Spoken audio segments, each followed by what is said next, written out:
Hello everybody, कैसे हैं आप सभी। मैं संजय कुमार हाजिर हूं आप सबके सामने आपका अपना स्टडी चैनल लेकर के स्टडी टेबलेट। आप लोगों के लिए एक ज़बरदस्त हमने जीके के क्वेश्चन की सीरीज चलाई हुई है और इसके तहत हम भारतीय राष्ट्रीय स्वतंत्रता आंदोलन के बड़े ही महत्वपूर्ण क्वेश्चन आप लोगों को प्रोवाइड करवाते हैं। इससे पहले हमने इसी क्वेश्चन सीरीज की जो पहली वीडियो प्रोवाइड करवाई है, बहुत ही ज़्यादा लोगों के द्वारा सराहा गया है। कमेंट और लाइक बहुत ही ज़्यादा आ रहे हैं और ज़्यादा से ज़्यादा लोगों के द्वारा इसको लाइक किया जाता है और बहुत ही ज़्यादा यूजफुल इन वीडियोज़ को बताया जा रहा है। तो इसीलिए डियर स्टूडेंट, हम आप लोगों के लिए आज फिर एक ऐसी ही ज़बरदस्त क्वेश्चन वाली वीडियो लेकर के आए हैं। इससे पहले कुछ बातें जो आपके जीवन में बहुत ही ज़्यादा मूल्यवान होती हैं, तो उसके लिए हम आपसे थोड़ा सा समय ज़रूर चाहते हैं कि आप लोग सबसे पहले तो गाइडेंस प्राप्त करें। तो ऐसे स्टूडेंट जो अभी 10th क्लास में हैं, 9th में हैं या 8th में हैं, वो स्टूडेंट अपनी सिलेबस पर ज़बरदस्त पकड़ बना करके रखे। अगर आप लोगों ने सपना देखा है पायलट बनने का या लोको पायलट बनने का, या फिर आप इंजीनियरिंग में जाना चाहते हैं, या फिर बैंकिंग में जाना चाहते हैं, या फिर आप एक बिजनेसमैन बनना चाहते हैं, या फिर डॉक्टर बनना चाहते हैं, या फिर सिविल सर्विसेज, जैसी भी आपकी इच्छाएं हैं, वो केवल सपने देख लेने से ही पूरी नहीं होती हैं। तो डियर स्टूडेंट, मैं ये नहीं कह रहा कि आप सपने न देखें, आप सपने देखें और पूरी रणनीति के साथ उन्हीं की तरफ आप आगे बढ़ें। तो उसमें सबसे पहला आपके लिए एक ही कार्य है और वो है जो स्टडी आप इस समय कर रहे हैं उसमें पूरी तरह से डूब जाएं और जितना ज़्यादा आप उनको लर्न कर लेंगे, केवल रट्टा नहीं लगाना है, आपको लर्न करना है। लर्न का मतलब है कि आप उसको पूरी तरह से सीख गए, समझ गए। आप जब उसमें डूब जाते हैं तो वो क्वेश्चन, वो बातें, वो घटनाएं, वो सभी आपके अचीवमेंट में एक हथियार की तरह काम आएंगी। आज बहुत ही ज़्यादा क्रिटिकल समय है। कंपटीशन के मामले में अगर हम देखें तो ज़बरदस्त कंपटीशन का दौर चल रहा है।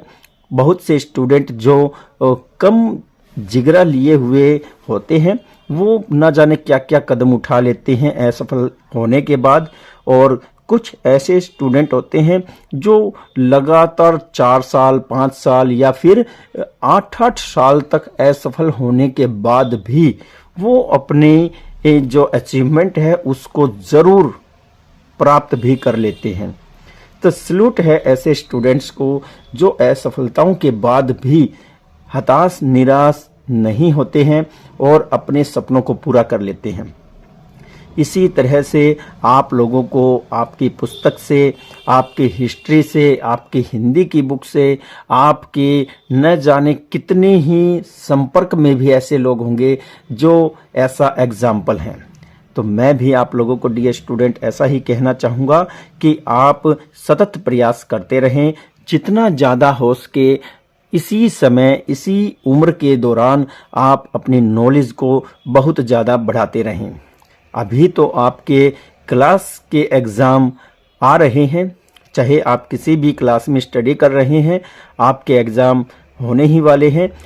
तो इसीलिए मैं आपको यही कहूँगा कि आप अपनी जो टेक्स्ट बुक है उस पर पूरा भरोसा रखें और फिर एग्ज़ाम के बाद का जो समय होता है रिलैक्स मोड में आने का, पूरी तरह से रेस्ट में रहने का, तो आप रहिए। मैं आपको ये नहीं कहना चाहता कि आप उस दौरान भी कहीं बिजी रहें, आप बिल्कुल रिलैक्स रहें, लेकिन आपको एक रणनीति बनानी है।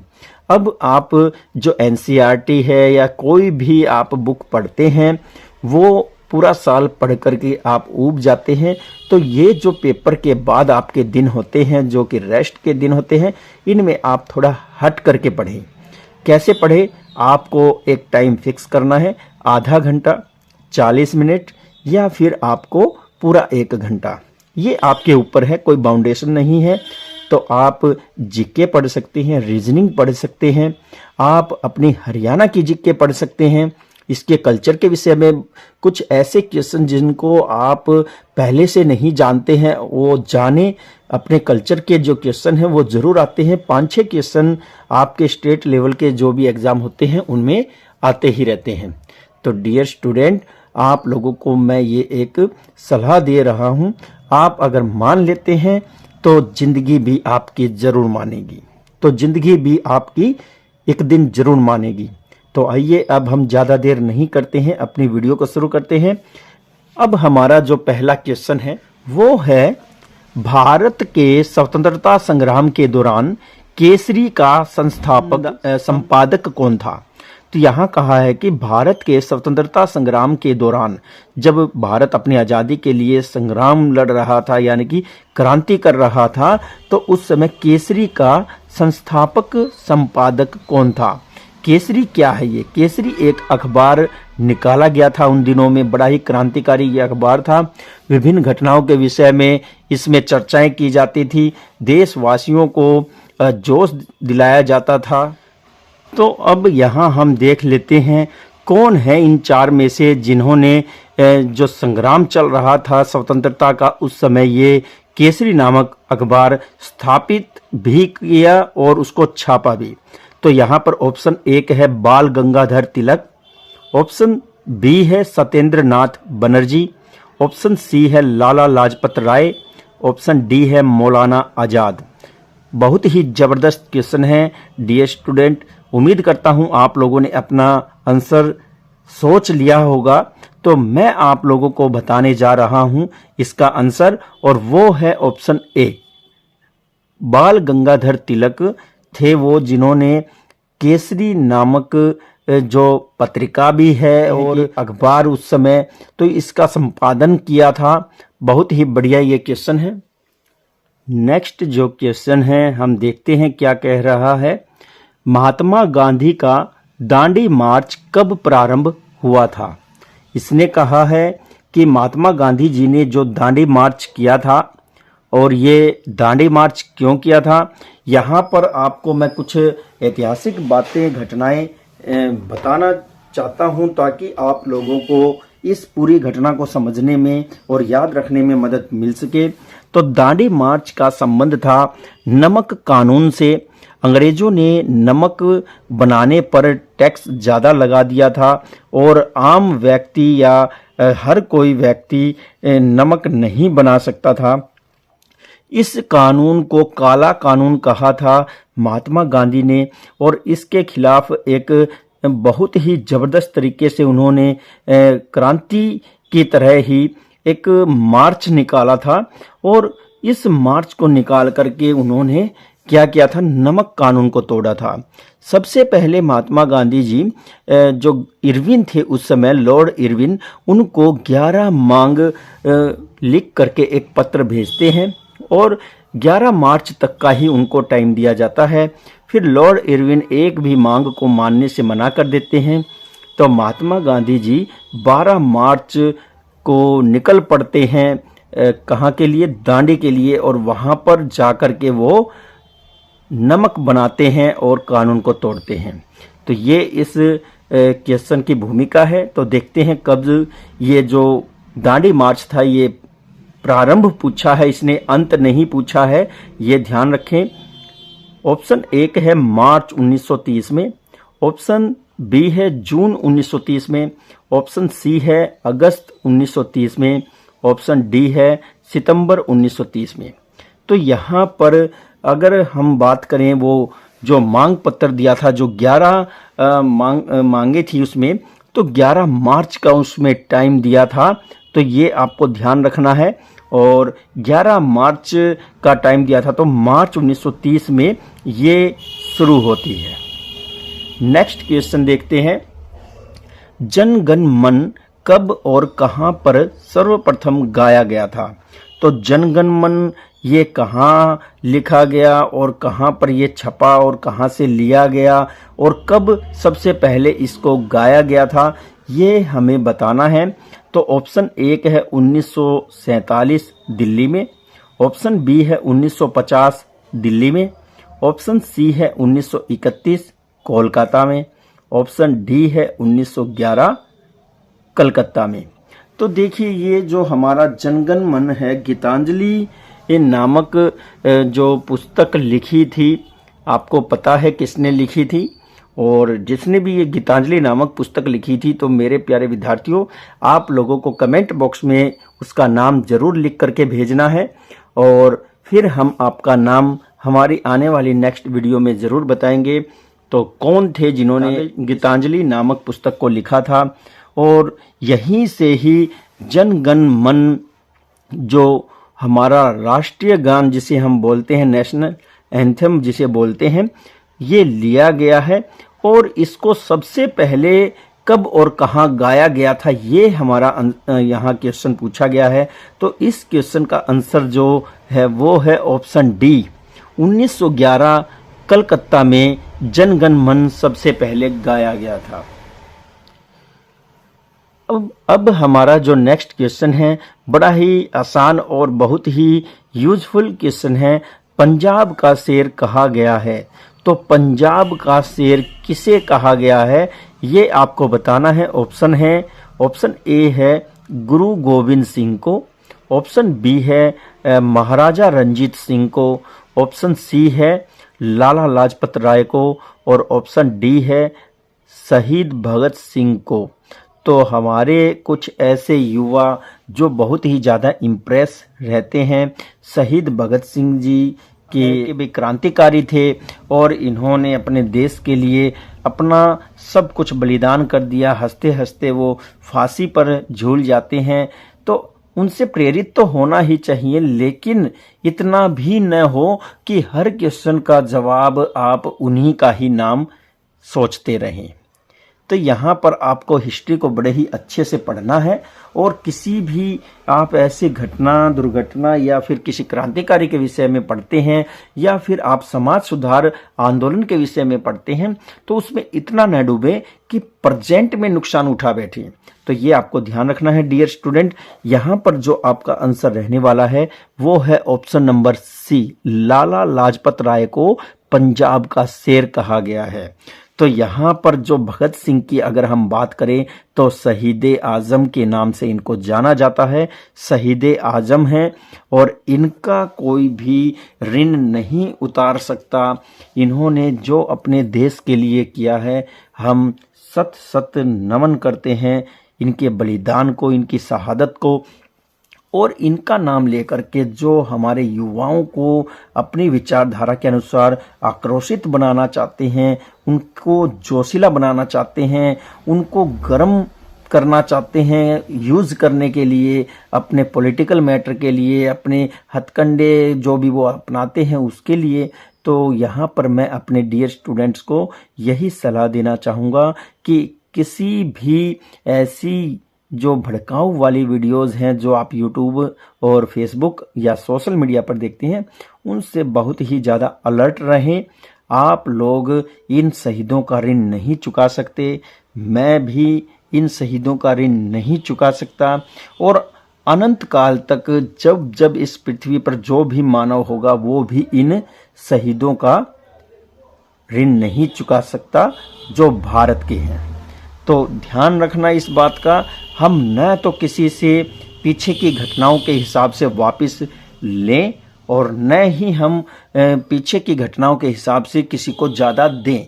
तो ये भी आपको ध्यान रखना है। अगर आप वही कंडीशन आज बदलना चाहेंगे, तो जिससे लेकर और जिसको दे रहे हैं, तो आप जरा सोचिए, जिससे लिया उसका क्या हुआ, शोषण हुआ, और जिसको दिया उसको क्या हुआ, उसको फ्री में मिल गया। तो यहाँ पर आपको केवल इतना ही सोचना है कि योग्यता आगे हो, योग्यता से मिले, और जो प्लान होते हैं गवर्नमेंट के हिसाब से वो चले। लेकिन ऐसा ना हो कि पहले की कोई बात हो और उसको लेकर के आज हम आपस में ही लड़ते झगड़ते रहें। तो आपको पॉजिटिव रहना है, अपनी स्टडी पर ध्यान देना है। नेक्स्ट क्वेश्चन देखते हैं। क्वेश्चन कह रहा है, नाइटिंगेल ऑफ इंडिया के नाम से किसे पुकारा जाता है? तो नाइटिंगेल ऑफ इंडिया के नाम से किसे पुकारा जाता है? एक ऐसा कैरेक्टर है था हमारे बीच में जो बहुत ही सुरीली आवाज थी, जिसकी उसे कोकिला भी कहा जाता था। तो आप देखिए इन 4 ऑप्शन में कौन है वो। ऑप्शन ए है विजय लक्ष्मी पंडित, ऑप्शन बी है मदर टेरेसा, ऑप्शन सी है सरोजिनी नायडू, ऑप्शन डी है इंदिरा गांधी। तो आपको बताना है क्या है इस क्वेश्चन का आंसर। बहुत ही जबरदस्त ये क्वेश्चन है और इस क्वेश्चन का आंसर है सरोजिनी नायडू, ऑप्शन सी। आइए अब हम अपना नेक्स्ट क्वेश्चन देखते हैं। गदर पार्टी का नेता कौन था? तो my dear student, Ghadar Party का गठन होता है, एक ऐसा ये संगठन था जिसने विदेश में अपना स्वरूप प्राप्त किया, विदेश में इसका जन्म हुआ। इसका मुख्यालय सैन फ्रांसिस्को जो अमेरिका क्षेत्र है वहां पर, अमेरिका देश में फ्रांसिस्को में इसका मुख्यालय बना था और मोहन सिंह ने इसकी शुरुआत की थी, इसका गठन किया था। लेकिन यहाँ क्वेश्चन को आप समझे, गदर पार्टी का नेता कौन था? केवल नेता पूछा, उसमें बहुत सारे शामिल थे, भकना जी थे। इसमें आप अगर पढ़ेंगे गदर पार्टी के नाम से तो बहुत ही अच्छे से आप समझ जाएंगे। और 9th क्लास की जो हिस्ट्री है प्रेजेंट में, उसका चैप्टर नंबर 4 इसके विषय में बहुत ही अच्छे से जानकारी दे रहा है। तो आप एक बार उसको जरूर पढ़ें। और हमने भी वीडियो 9th क्लास के चैप्टर नंबर 4 की अपलोड की हुई है। पूरे चैप्टर को आप अच्छे से सुन सकते हैं। बड़ा ही जबरदस्त जीके का भंडार है ये चैप्टर। तो देखिए यहाँ पर ऑप्शन ए है भगत सिंह, ऑप्शन बी है लाला हरदयाल, ऑप्शन सी है बाल गंगाधर तिलक और ऑप्शन डी है बी.डी. सावरकर।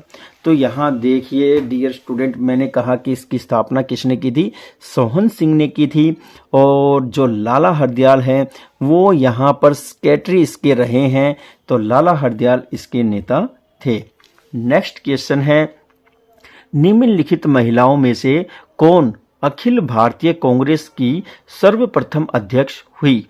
तो 4 ऑप्शन दिए गए हैं और इन महिलाओं में से बताना है कि अखिल भारतीय कांग्रेस की सबसे पहली अध्यक्षा यानी कि महिला अध्यक्ष रही हैं। तो वो कौन थी ये हमें बताना है। तो ऑप्शन देख लेते हैं। नेली सेन गुप्ता, ऑप्शन बी है सरोजिनी नायडू, ऑप्शन सी है एनी बेसेंट और ऑप्शन डी है कमला देवी चट्टोपाध्याय। तो डियर स्टूडेंट, 22 नंबर क्वेश्चन हमारे इस वीडियो का।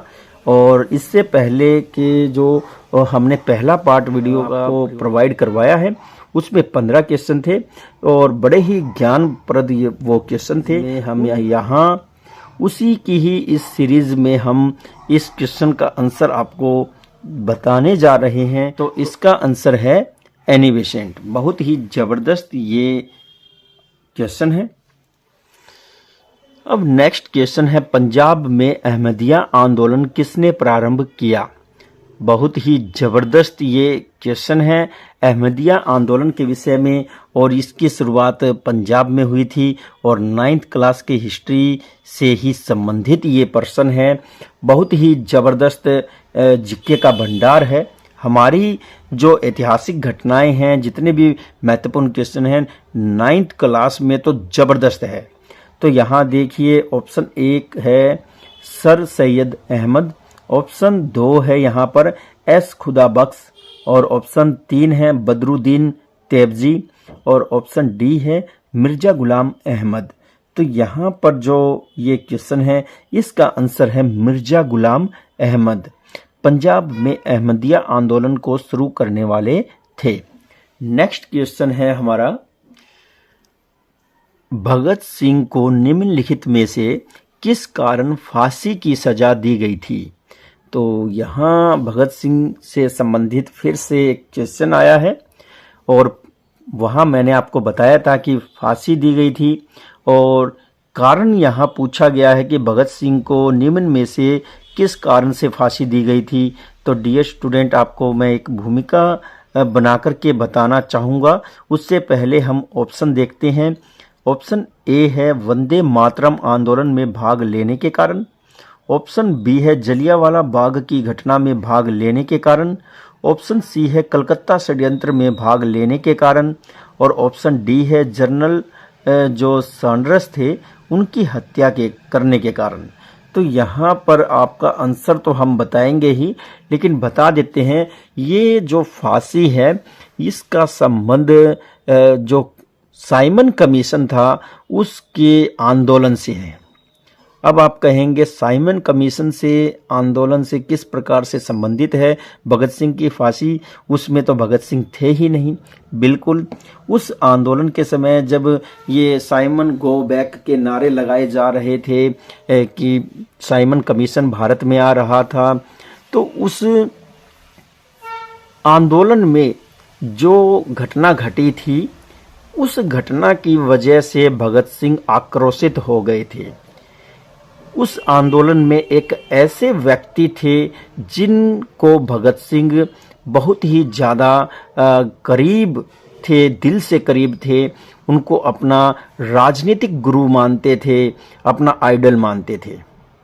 और वो व्यक्ति जो साइमन कमीशन गो बैक के नारे लगाते हुए आम जनता को पीछे रखते हैं और खुद अंग्रेजों के सिपाहियों के सामने जाकर के खड़े होते हैं और जोर जोर से नारे लगाते हैं साइमन कमीशन गो बैक। फिर अंग्रेज सरकार ऑर्डर दे देते हैं उस समय जो अफसर थे सिपाहियों को, और सिपाही जाकर के फिर भीड़ पर लाठी डंडों से प्रहार करते हैं। तो सबसे ज़्यादा और सबसे पहले जो लाठियां खाने वाले थे, जो डंडे पड़े थे, वो हमारे शेरे पंजाब थे लाला लाजपत राय। उनके ऊपर एक के बाद एक डंडे पड़ते रहे और वो एक ही बात कहते रहे, साइमन कमीशन गो बैक। इस तरह से लहूलुहान होने के बाद जब उनको अस्पताल ले जाया जाता है तो वहाँ पर उनको इलाज के दौरान ही उनकी मृत्यु हो जाती है। और ये खबर जैसे ही आग की तरह फैलती है तो भगत सिंह आक्रोशित हो जाते हैं और वो एक तिलमिला जाते हैं ना, मतलब जैसे कि एक दीपक की लो है वो फड़फड़ाने लगती है, इस तरह से तिलमिला उठे और उन्होंने प्रण लिया कि हम लाला जी की हत्या का बदला जरूर लेंगे।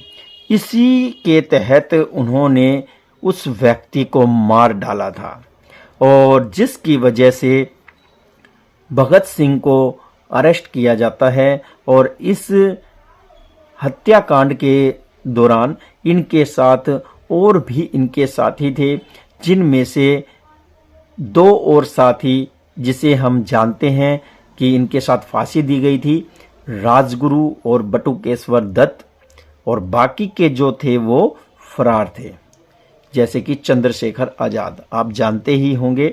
तो डियर स्टूडेंट, इस घटना की वजह से ही जो है उनको फांसी होती है। और वो घटना कौन सी थी तो उसके लिए तो आपको पता होना चाहिए कि किसने ऑर्डर दिया था साइमन कमीशन आंदोलन के गो बैक के आंदोलन के दौरान। तो वो जो अंग्रेज अधिकारी था वो था जनरल सैंडर्स। तो जनरल सैंडर्स की हत्या करने के कारण भगत सिंह और उनके अन्य साथियों को फांसी दी गई थी। नेक्स्ट क्वेश्चन है दिल्ली चलो का नारा संबंधित है। तो दिल्ली चलो, पूर्व की ओर चलो, ये किसने कहा, और वेदों की ओर लौटो, ये कुछ नारे होते हैं, 1-2 हमारे कंपटीशन एग्जाम में आते रहते हैं। और आप अभी स्टडी करते समय अगर 80% नारे याद कर लेते हैं तो आपको कोई प्रॉब्लम नहीं होने वाली है। तो दिल्ली चलो का नारा है वो किससे संबंधित है? ऑप्शन 1 है इंडियन नेशनल आर्मी से, ऑप्शन बी है नेशनल रिपब्लिकन आर्मी से, ऑप्शन सी है हिंदुस्तान रिपब्लिकन आर्मी से, और ऑप्शन डी है उपरोक्त में से कोई नहीं। तो यहाँ उपरोक्त में से कोई नहीं, ये ऑप्शन तो नहीं है। और हम आप लोगों को बताना चाहेंगे कि जो इंडियन नेशनल आर्मी है, इंडियन नेशनल आर्मी, इसने ही ये नारा दिया था दिल्ली चलो। और ये आर्मी इसका जो संगठनकर्ता थे वो हमारे नेताजी सुभाष चंद्र बोस थे। उन्होंने बहुत से लोगों को आह्वान किया, उनको संगठित किया और एक आर्मी का गठन किया ताकि आज़ादी की लड़ाई के लिए अंग्रेजों से संघर्ष किया जा सके। दिल्ली चलो भी उन्होंने कहा, तुम मुझे खून दो मैं तुम्हें आज़ादी दूंगा, ये भी उन्होंने ही कहा। और जय हिंद का जो नारा था वो भी इन्होंने ही दिया था। सल्यूट करते हुए इन्होंने तिरंगे को जय हिंद का नारा दिया था। तो डियर स्टूडेंट, ये आप लोगों को याद रखने चाहिए। नेक्स्ट क्वेश्चन देखते हैं। अब हमारा नेक्स्ट क्वेश्चन है, एशिया में द्वितीय विश्व युद्ध के बाद अपने को स्वाधीन घोषित करने वाला पहला देश था। तो एशिया में द्वितीय विश्व युद्ध के बाद, तो कब हुआ था ये द्वितीय विश्व युद्ध, ये आप लोगों को पता है। और इसके बाद अपने आप को स्वाधीन घोषित करने वाला पहला देश था।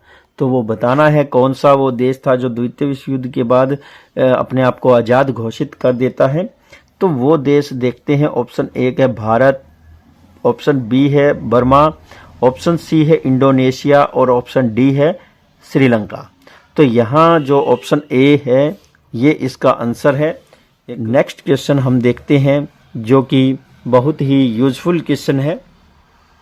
तो पूछा गया है, 13 अप्रैल 1919 को जलियांवाला बाग में एक आम सभा आयोजित की गई थी।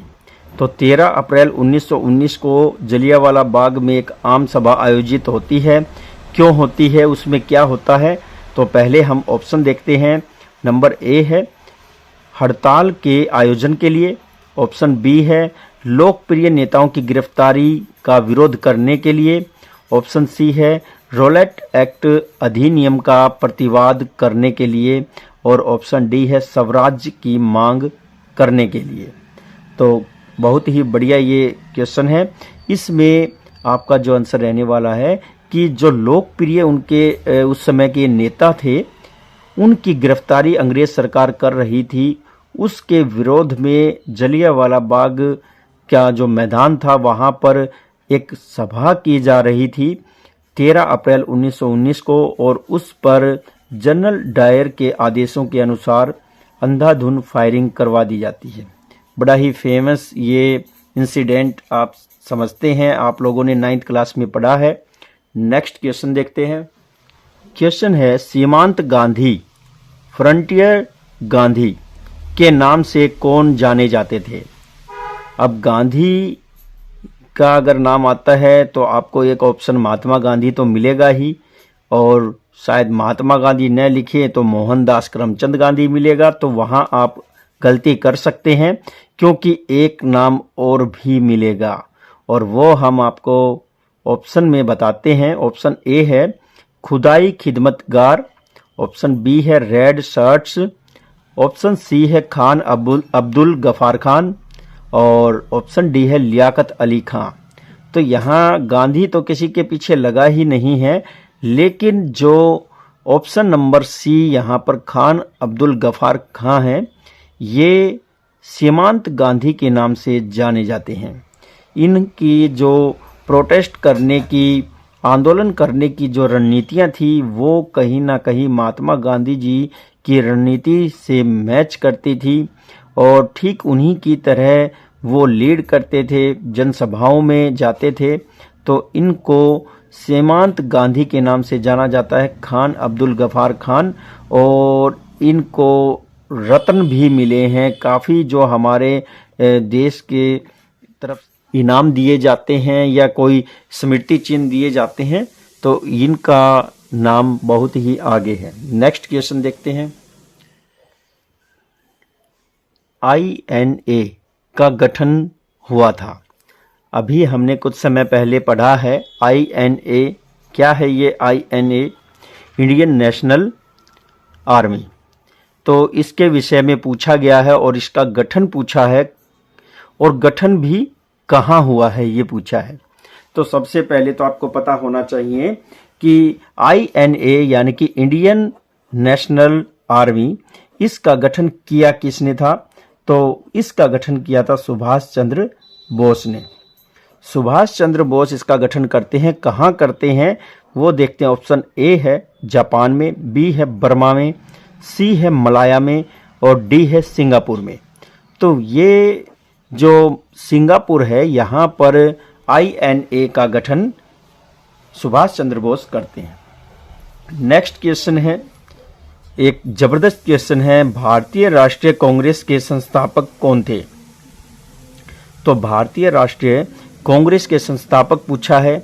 हमने आपको इससे पहले जो वीडियो में बताया है कि भाई पहली जो महिला थी भारतीय राष्ट्रीय कांग्रेस की वो कौन रही है अध्यक्ष, तो वो आपको बताया था। तो यहाँ पर संस्थापक पूछा है।